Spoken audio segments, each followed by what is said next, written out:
Thank you, Mr. Speaker. Good evening, Nebraskans. Good evening, colleagues. Count me among the senators who respect and adore Senator Hilkemann, and I respect his thought process and his intentions behind introducing LB496. But unfortunately, this bill is not one that I can support.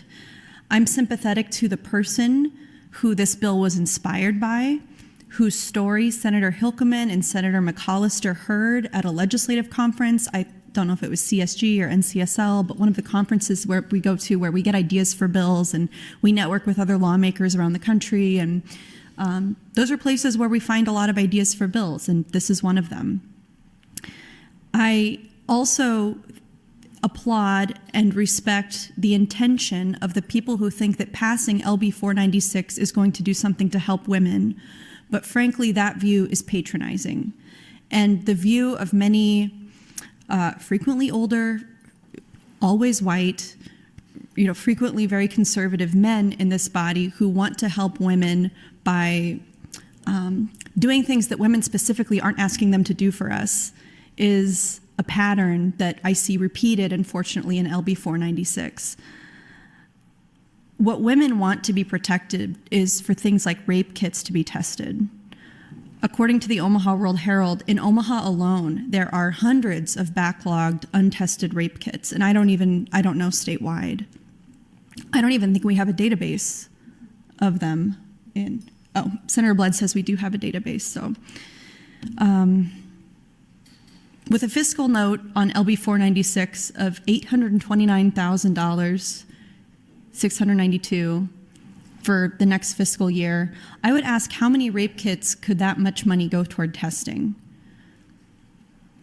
Another thing women want is access to emergency contraception when they do survive an assault. And I have a bill to do that is in the Health and Human Services Committee. And there are bills that we've introduced that can do more for victims, more for survivors of any kind of violence without targeting innocent people that matter greatly to Nebraskans explicitly. Next, I would push back gently against what Senator Lathrop said, that the Maryland case said that a law like this was legitimate and not a government overreach in terms of search and seizure. The Supreme Court heard a Maryland law similar to this and said it was legitimate, but it was a different bill from this because the Maryland law requires that the sample can't be uploaded into a database until a judicial officer determines there was probable cause for arrest. We don't have that in LB496. Another difference is in Maryland for expungement, the law provides for the automatic destruction of the sample if the charges that are brought don't lead to conviction.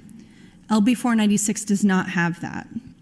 In Section 6 of the bill, it reads, a person whose DNA record has been included in the state DNA database pursuant to the DNA Identification Information Act may request expungement on the grounds that, and then the new matter is the charge on which the authority for including such person's DNA record was based has been dismissed. So that's meant to help people who are found innocent or who don't have charges brought against them to expunge their record. But honestly, what that really is a chore for innocent people.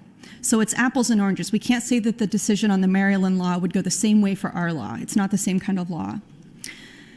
Colleagues, to gather DNA before a conviction is circumventing the judicial process.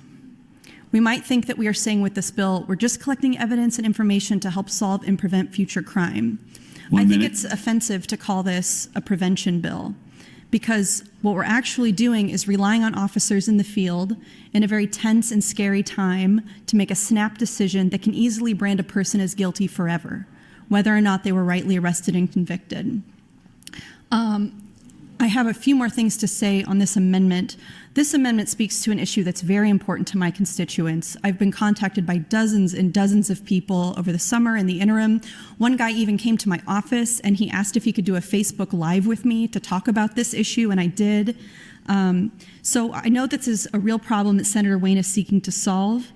A pardon is not the solution. Pardons require an admission of guilt. We don't pardon innocent people.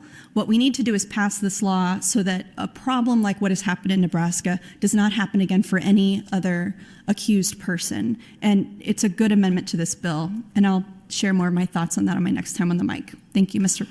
President.